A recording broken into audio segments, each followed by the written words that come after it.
Jadi harapan saya di pendidikan adat ini mengangkat suku Punan itu. Agar stigma tentang Punan jorok, Punan keterbelakangan itu udah gak ada. Di pemerintah, di sekolah, ataupun dimanapun di masyarakat, stop menggunakan kata Punan. Karena kami ada, Punan itu suku, bukan bahan olokan atau bahan mainan sebagai ejekan.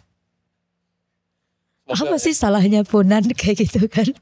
Ayolah sama-sama datang ke tempat saya biar lihat Punan itu nggak kotor. Makanya di anak muda Punan itu banyak yang putus sekolah. Alasannya malu. Kenapa saya harus terlahir sebagai suku Punan?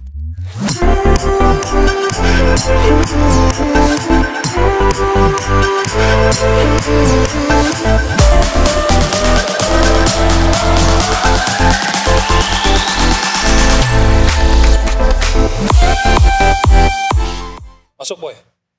Oke, selamat datang kembali di Kaltara Podcast bersama saya Segaf. Kali ini kita kedatangan tamu dari Sekatak ini. Ada Mbak, siapa namanya Mbak? Sri Tiawati. Sri Tiawati atau biasa kita panggil apa nih? Terserah aja. Terserah ya, Mbak Tia ya. Oke, Mbak Tia. Kenapa kita kali ini mengundang Mbak Tia? Karena Mbak Tia ini salah satu penggiat pendidikan ataupun tokoh adat atau gimana? Kalau saat ini status sununya menyebut dirinya sebagai pemuda yang mau belajar. Pemuda yang mau belajar. Ya, pemuda mau belajar tentang budaya. Berkaitan dengan budaya. Ya. Nah, kenapa saya tertarik dengan kiprahnya Mbak Tia ini? Salah satu hasil atau kerja yang pernah dilakukan oleh Mbak Tia adalah membangun sebuah sekolah adat. Ya, sekolah adat apa kalau? Sekolah adat Punan Semeriot. Apa? Sekolah adat Punan Semeriot. Sekolah adat Punan Semeriot. Itu Semeriot itu apa? Nama tempat ya? Nama tempat ya. Kalau Punan kita tahu ya, itu nama salah satu sub-suku Dayak ya. Ya. Nah, kenapa tertarik dengan membuat sebuah sekolah adat? Oh ya, sebelum kita ke situ dulu. Kenapa disebut sekolah adat ini? Kenapa disebut sekolah adat? Biar lebih apa ya? Saya dulu punya keinginan membantu orang yang di pedalaman atau orang yang putus sekolah untuk sekolah.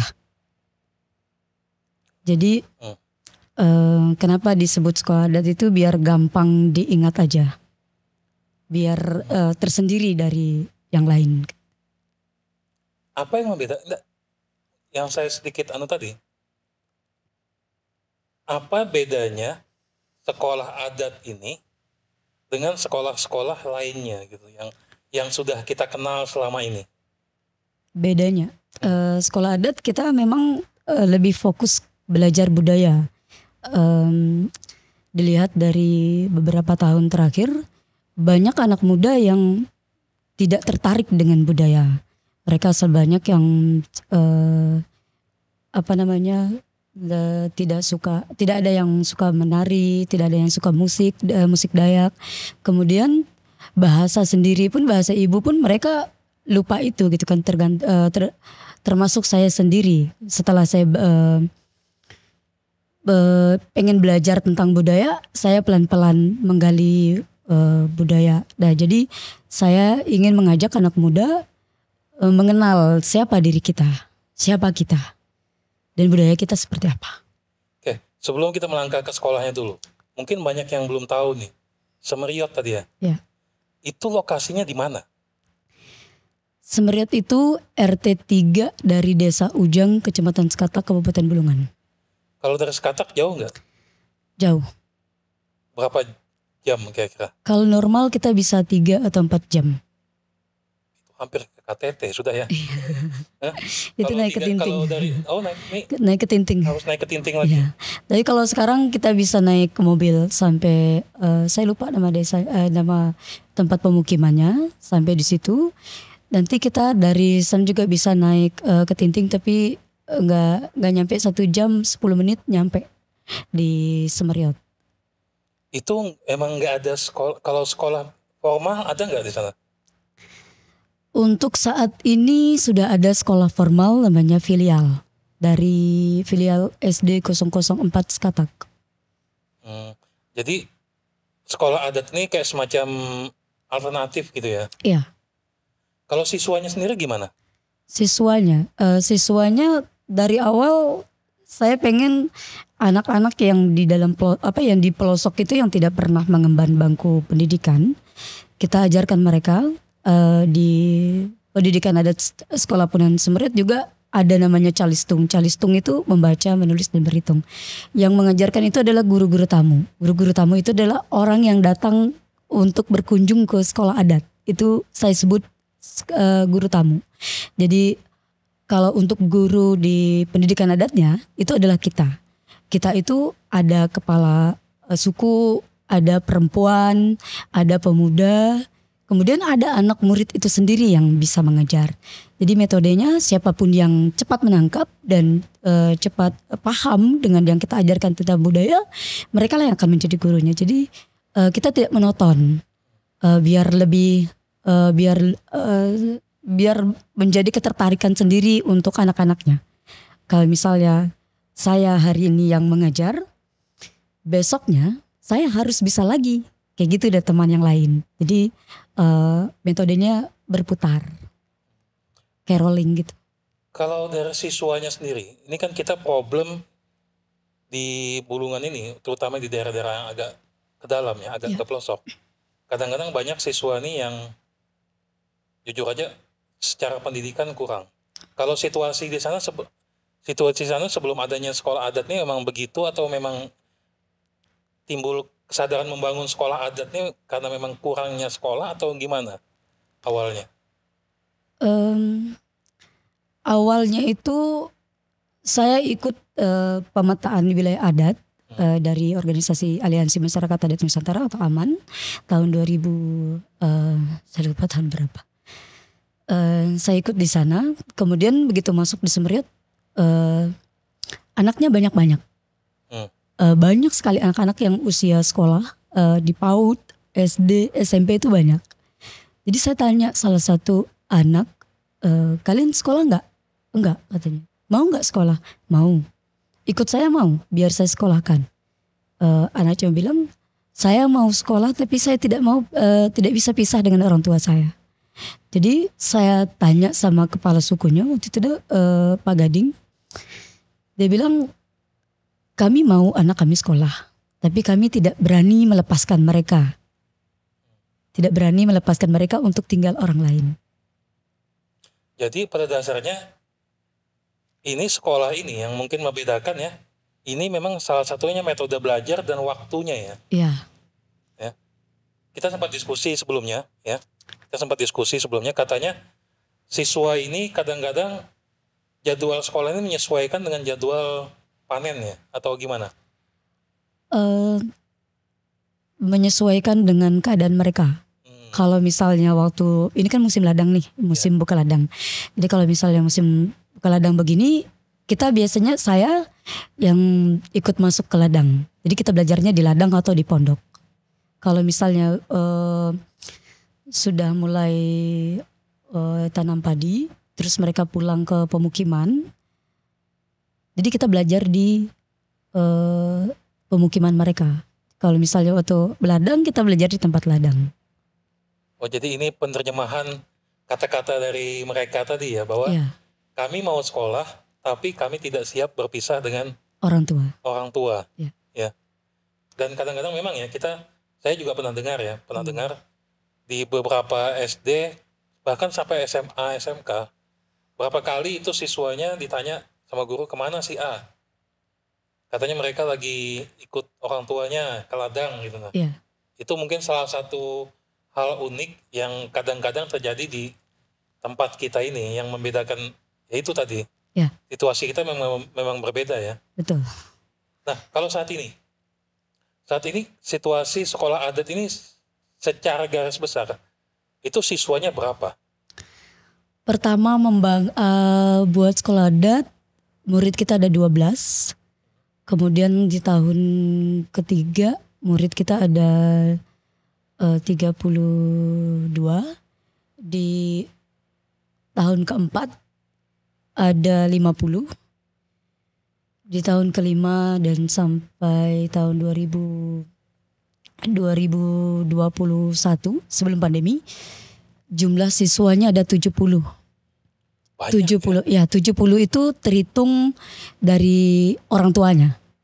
Karena dari awal saya pikir yang saya ajar adalah anak-anak mereka. Jadi setiap mengajar orang tua mereka ikut. Jadi saya sempat punya pikiran orang tua mereka ikut ya, apakah mereka khawatir saya cubit atau marahin anaknya. Jadi saya punya kekhawatiran seperti itu. Kemudian setelah saya biarkan aja mereka ikut dan mereka bilang ajarkan kita juga biar kita bisa seperti itu. Dan ya udah belajar. Jadi sistemnya di sekolah adat akhirnya di sekolah adat Bulan Semeriot itu tidak melihat dari usia, siapapun, kapanpun, dimanapun bisa ikut belajar. Tadi siapapun bisa. Yang paling dewasa umur berapa yang ikut itu, sekolah adat ini? Yang paling dewasa usia 20 sampai 30. Masih ada ya? Masih. Yang 70 sebelumnya mereka memang pernah sekolah atau enggak pernah? Enggak pernah. Enggak pernah sama sekali? Enggak pernah. Saya sempat dengar cerita sih, tapi saya waktu itu mungkin karena saya masih kecil, jadi waktu ada HPH mereka pernah mengajar, tapi karena kondisi tadi di nomaden, jadi gurunya ditinggalkan. Ini suku Punan bukan Punan Batu atau bukan? Bukan. Oh bukan. Soalnya kalau nomaden gitu kan biasanya Punan Batu yang ada. Semua Punan itu nomaden. Hampir semua Punan tuh nomaden. Hampir semua Punan itu nomaden. Oh. Jadi karena dia sudah ada sebagian Punan yang tidak nomaden karena sudah keluar, sudah berpendidikan. Itu tidak nomaden. Tapi meskipun mereka sudah ada yang PNS Punannya, tapi mereka tetap berledang juga. Masih ada rupanya ya. Iya. Bahwa ada situasi di Bulungan. Ibaratnya kita ini kan Kabupaten Bulungan, masih ada yang belum tersentuh pendidikan. Iya.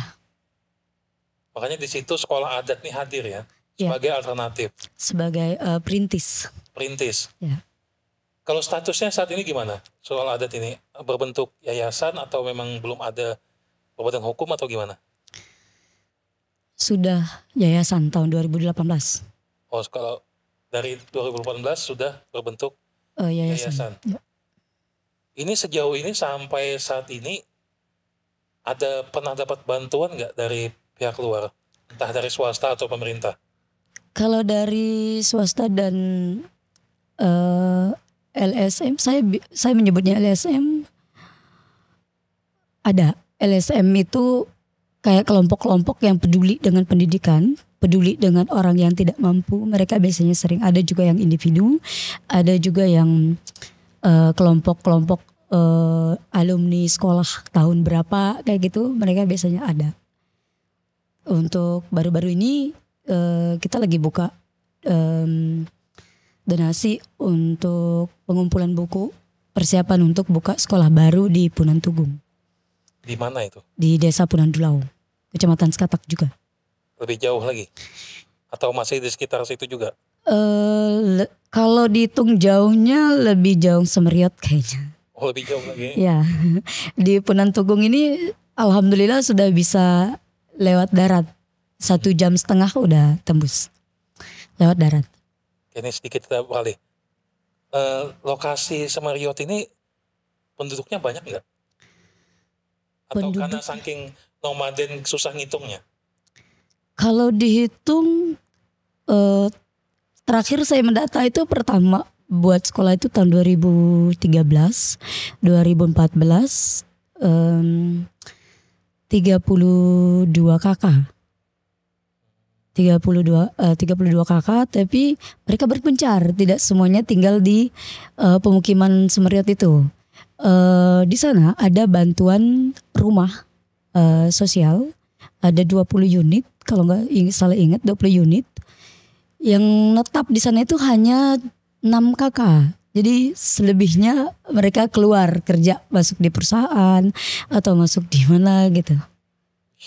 Emang kompleks banget masalah di sana ya, Ya, berkaitan dengan masalah pendidikan nih ya. ya, jadi makanya kadang waktu kumpul itu saat ada acara besar seperti Natalan, itu anak-anak akan kumpul, keluarga semuanya yang hilang tadi, yang keluar kerja dari pemukiman itu, mereka kembali ke pemukiman Semeriot, Punan Semeriot itu saat Natal atau ada acara tertentu seperti ada yang meninggal, mereka pasti akan kumpul di sana.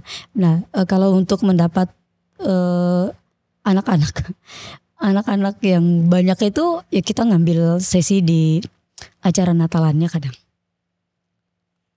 Nah, kita kalau bicara sekolah adat ya, kita tahu ada sekolah-sekolah seperti ini juga di tempat lain. Ya. Bahkan sampai ada filmnya, yang sekolah rimba ya. Ya, sekolah rimba. Ini tipikalnya sama, tipenya.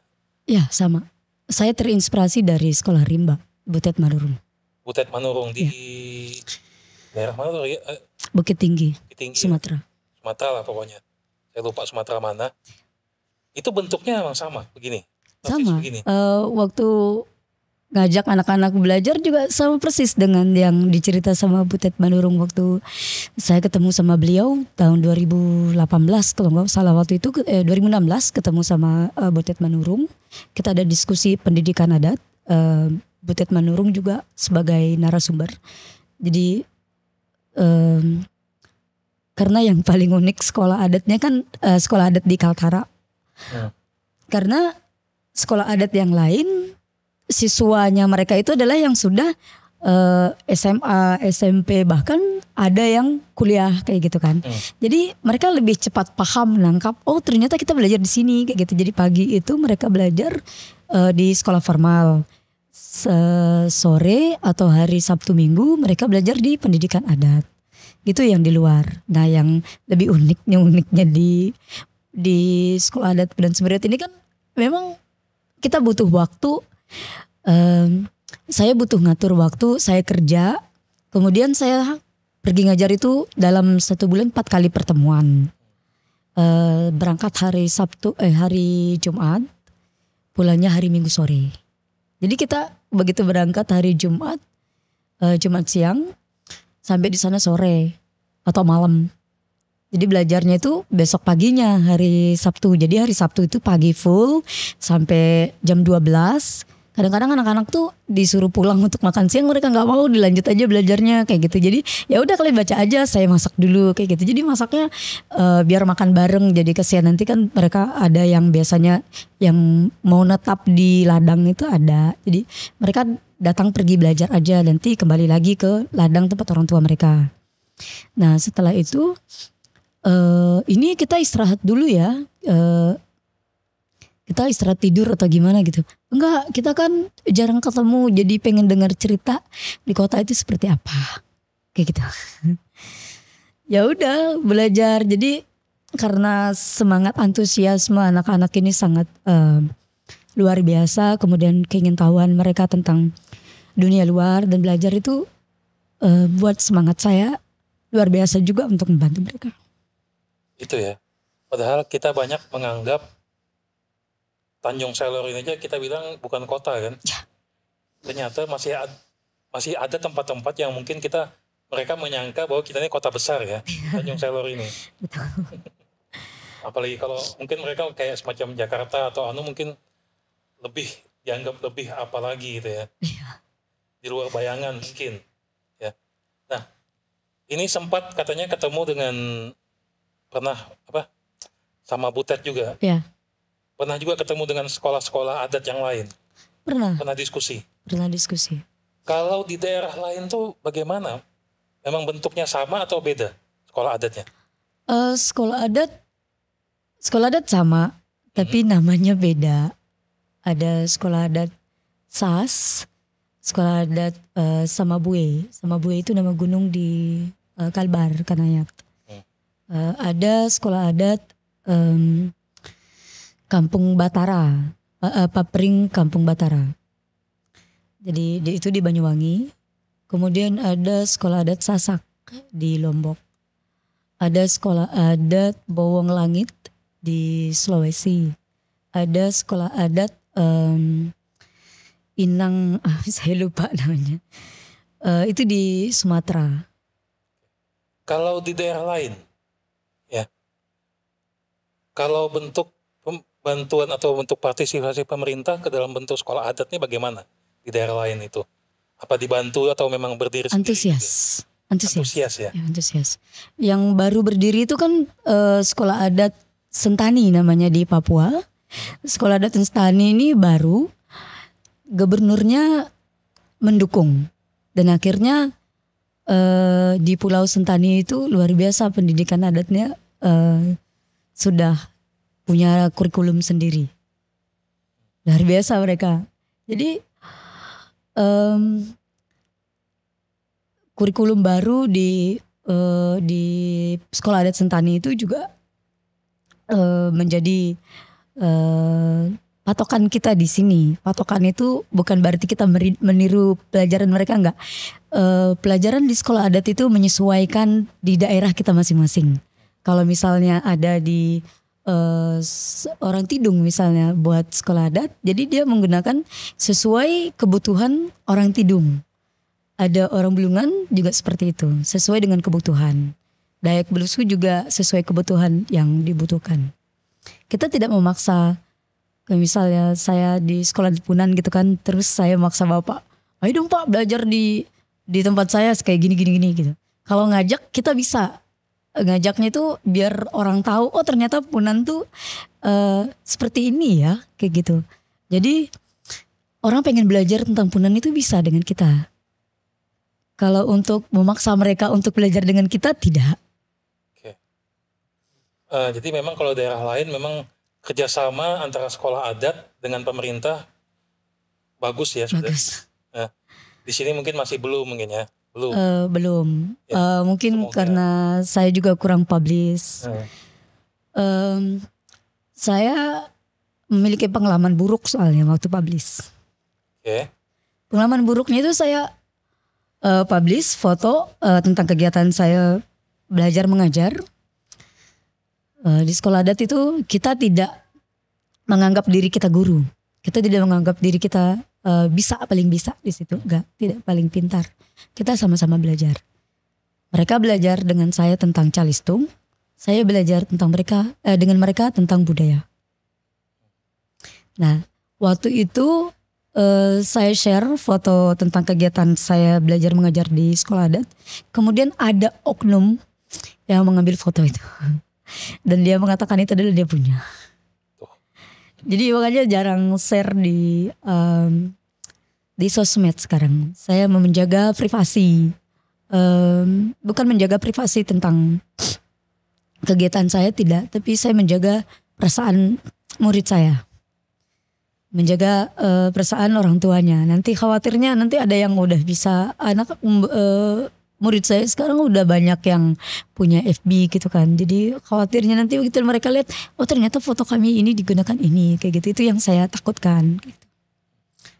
Oke, sampai saat ini ya, yang mengelola sekolah adat ini ada berapa orang? Kita ada 9 orang di yayasan, ada 9 orang. Pembina itu ada 3 orang. Pengawas ada 3 orang, pengurus inti ada 3 orang. Jadi yang pengurus intinya saya sama Om Denny biasanya yang sering masuk mengajar. Sama Denny ya yang kita ketemu kemarin ya. Iya. Jadi secara garis besar yang ngajar gurunya biasanya Mbak Tia sama Pak Denny itu aja. Iya. Kalau ada yang berminat biasanya kan aku dong pengen datang ke tempatmu, pengen ngajar juga. Ya itu guru tamu namanya. Jadi kita punya buku khusus untuk guru tamu. bercerita gitu ya, pengalaman Ya. atau apa, mengajarkan sesuatu. Ya, mereka guru tamu itulah yang mengajarkan calistung. Kalau saya sama Om Denny kan gak mungkin ngajar calistung karena bukan basic kita. Kita pun bantu mengajar di Semrit, bukan kita juga yang jadi gurunya, tapi kita mencari gurunya. Kita sama-sama belajar tentang budaya. Biarpun kita sesama Punan, tapi budaya kita berbeda, bahasa kita berbeda. Kayak gitu. Kalau buat kebutuhan sehari-hari, yang buat operasional sekolah, Kita Itu- swadaya. swadaya, Swadaya. sampai saat ini, Ya, sampai saat ini. rasa juga ya. Ya, ini sudah masuk Tahun keberapa ini? 2015. Masuk 8 tahun. 8 tahun ya? tahun. 8 tahun ya? Atau saya salah hitung? 7 tahun, anggap 7 tahun. 7 tahun lebih. 7 tahun. 2 bulan 12 nanti Desember tanggal 12 sudah genap 8 tahun. Swadaya sampai sejauh ini. Ya, swadaya. Tapi memang susah juga ya. Ya, susahnya itu sebenarnya transportasi. Yes. Transportasinya mahal. Mahalnya itu kita kan bawa orang pasti kita bayar. Kita tidak mungkin membawa orang itu tidak bayar. Kita mencuri waktunya dia untuk membantu kita. Tapi kita tidak memberi rasa terima kasih kita ke mereka. Karena kita sudah mencuri waktunya dia.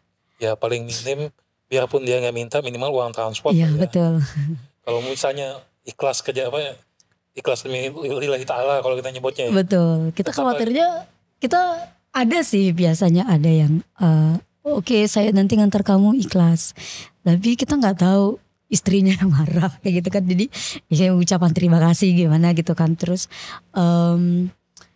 kita kalau beli konsumsi, kita nggak beli khusus buat kita juga. Kalau khusus buat kita ya bisa lah, kita kan di sana hanya 2 hari untuk belajar. Kita kan hari Jumat datang, Sabtu mengajar, malam juga ada agenda mengajar. Malam itu agendanya belajar bercerita tentang sejarah, belajar bercerita tentang legenda. Kemudian paginya mereka akan ibadah.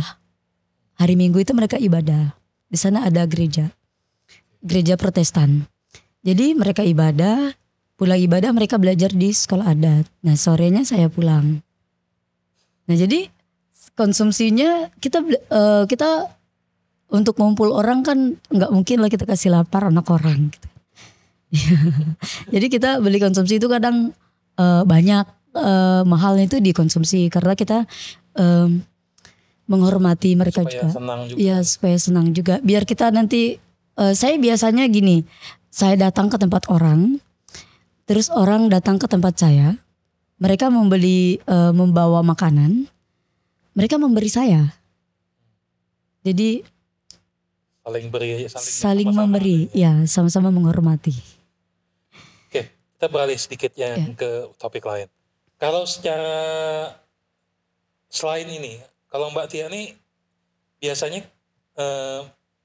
concern ke apa lagi biasanya yang dilakukan kalau dari latar belakang Mbak Tia ini sebenarnya sebagai seorang apa di sana?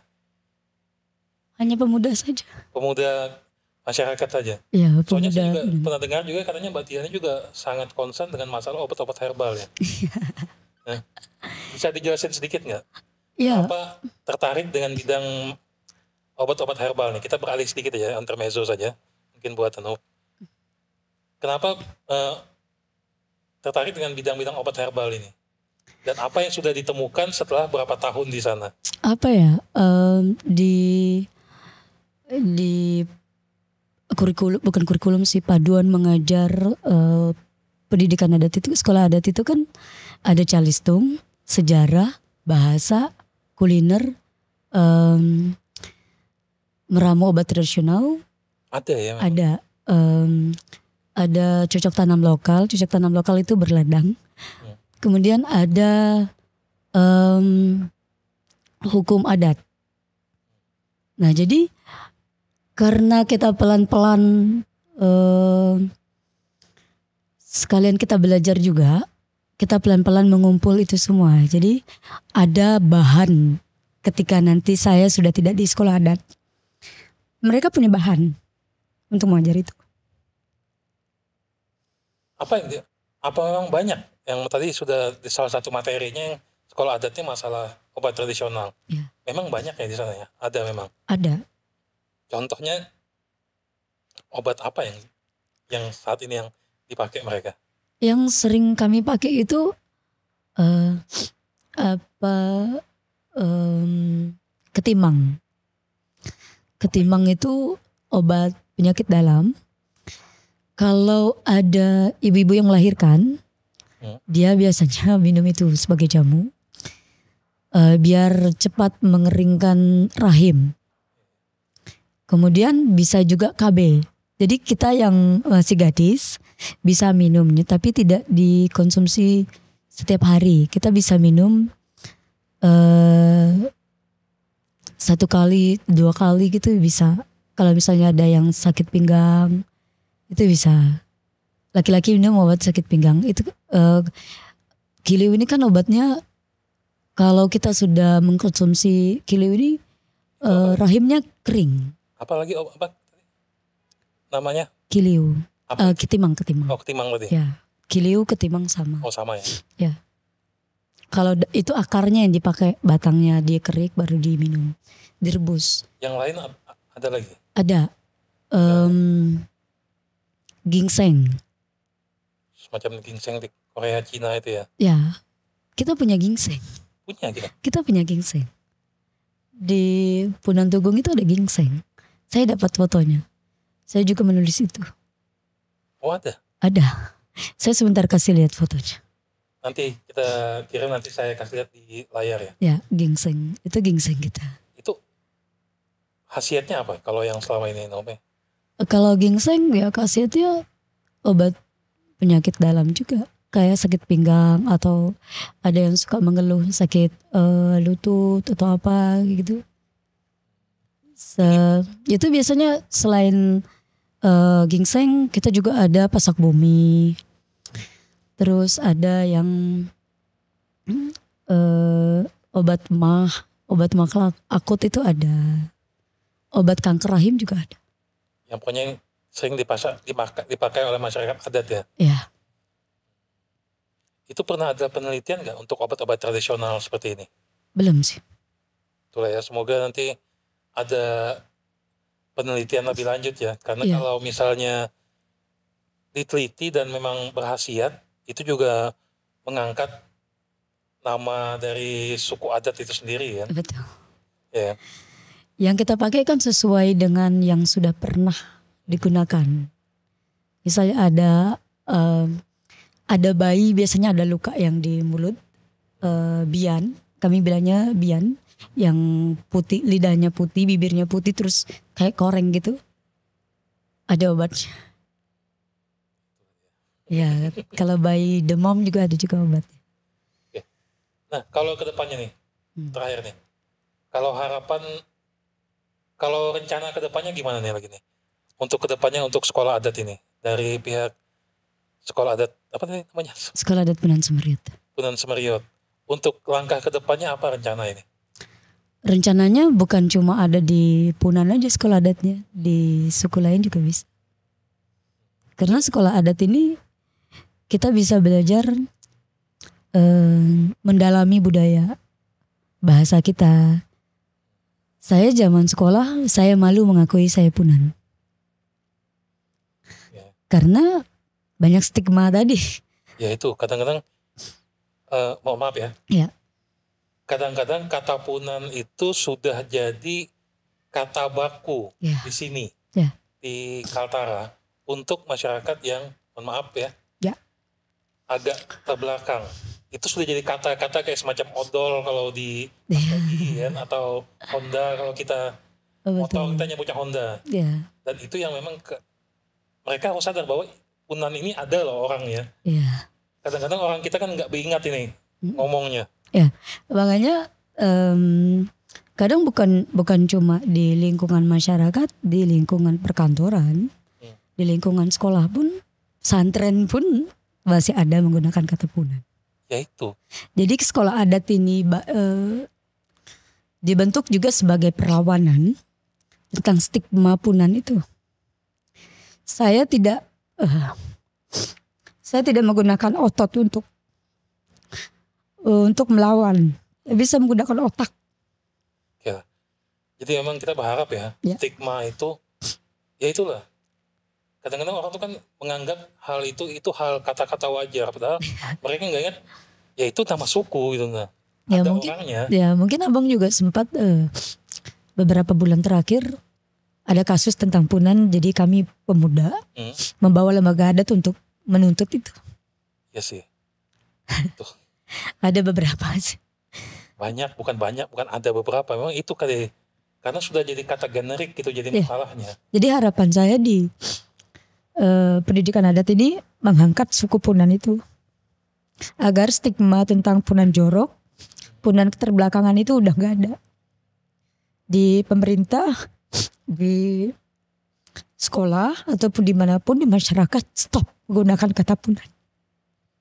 Karena kami ada, Punan itu suku, bukan bahan olokan atau bahan mainan sebagai ejekan. Itulah yang kita harapkan ya. Ya, saya, Om Denny, Ririn, dan ada beberapa teman yang berjuang untuk mengangkat nama Punan itu, ternyata kami gagal karena masih ada yang menggunakan kata Punan itu. Kami merasa gagal untuk memperjuangkan Punan. Selama ini kami tidak melawan karena yang kami pikir mereka hanya keseleo lidah aja. Ternyata bukan hanya di komunitas kami, di masyarakat, di pemerintah pun, di pendidikan pun, sekolah pun ada masih menggunakan kata itu. Apa sih salahnya Punan kayak gitu kan? Ayolah sama-sama datang ke tempat saya biar lihat Punan itu nggak kotor. Itulah.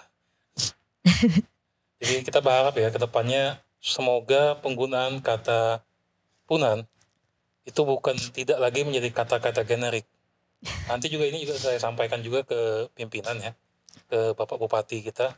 Semoga lah nanti kita ya itulah stop penggunaan kata Punan untuk kata terbelakang itu gitu nah. Karena ya sama lah. Masa sih kita mau juga suku kita sendiri ya, maaf, karena kita beda suku ya. Yeah. Karena saya orang Banjar, masa sih kita nyebut Banjar, oh ini kan ya kalau saya aja nggak suka suku saya dibikin begitu, masa sih suku orang disuka dibikin begitu. Iya, jadi makanya di anak muda Punan itu banyak yang putus sekolah. Alasannya malu. Malu karena sama-sama teman itu sama-sama satu kelas suka menyebut Punan kayak gitu. Ih kamu kok kayak Punan sih kayak gitu. Iya, jadi sudah tertanam di otak. Udah mulai rusak otaknya ketika sukunya disebut. Tuh ya. Saya pun kadang suka gini mikirnya. Kenapa saya harus terlahir sebagai suku Punan? Gak bisa milih. Itu masalahnya. Saya sering mikir itu. Saya juga bukan Punan Tulen sih sebenarnya. Saya ada campuran Dayak Belusu dan Kayen Mapan. Karena saya besar di lingkungan Punan, jadi kita lebih ke Punannya. Kakek kita dari Kayen Mapan gitu kan. Jadi karena sudah besar di lingkungan Punan, jadi kita lebih ke Punannya. Makanya saya sering ngobrol sama nenek. Nenek saya masih hidup gitu kan. Nek, kenapa sih nenek itu nggak ini dulu, nggak ngaku kalau kita Kayannya gitu kan? Karena jujur kita lebih besar di Kayan karena kakek kita Kayan gitu kan. Terus nenek bilang gini, karena dulu kakek apa ya namanya, lebih senang tinggal di daerah Sekatak. Kemudian lebih besar di lingkungan Sekatak juga, lingkungan Punan. Jadi kayaknya kita lebih kecil jadinya, kayak gitu. Jadi lebih besar di Punannya. Jadi makanya setiap ketemu sama nenek itu selalu cerita ngobrol gitu kan. Jadi nenek bilang gini, kamu kenapa sih harus malu mengaku dirimu punan? Kamu itu udah apa ya? Udah bisa kemana-mana, udah jalan kemana-mana, udah ketemu banyak orang, terus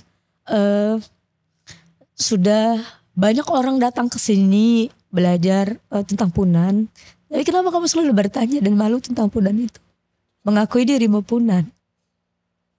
Saya malu itu karena saya juga merasakan apa yang dirasakan anak-anak yang sekolah, yang putus sekolah itu sering diejek kayak gitu. Jadi mereka mentalnya sudah rusak. Mentalnya down dulu. Ya langsung down gitu kan. Jadi makanya tadi Mbak Tia cerita ada yang dewasa itu nggak sekolah, mungkin salah satunya penyebabnya gara-gara itu juga ya. Iya.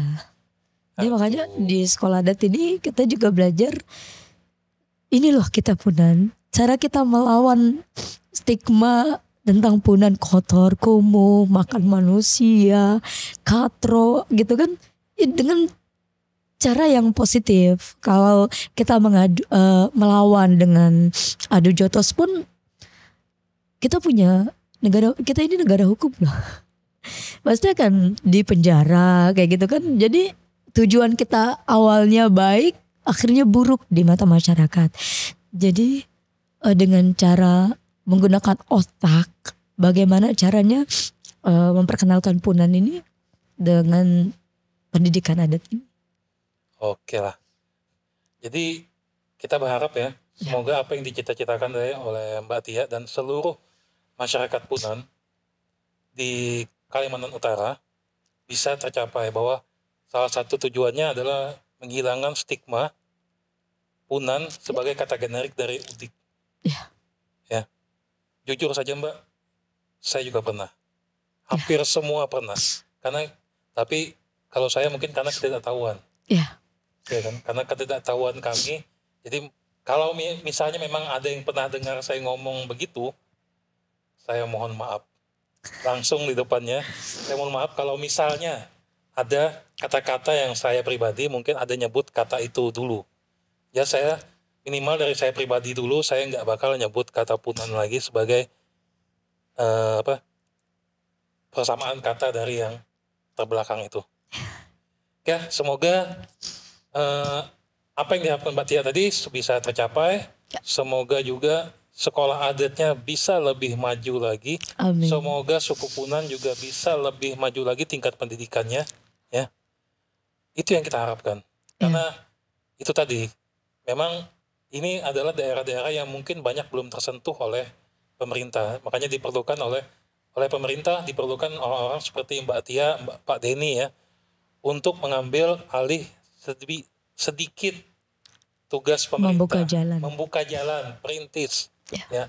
Semoga dengan apa yang dilakukan oleh Mbak Tia, ya, akan ada sekolah adat yang lainnya yang ada di Kalimantan Utara.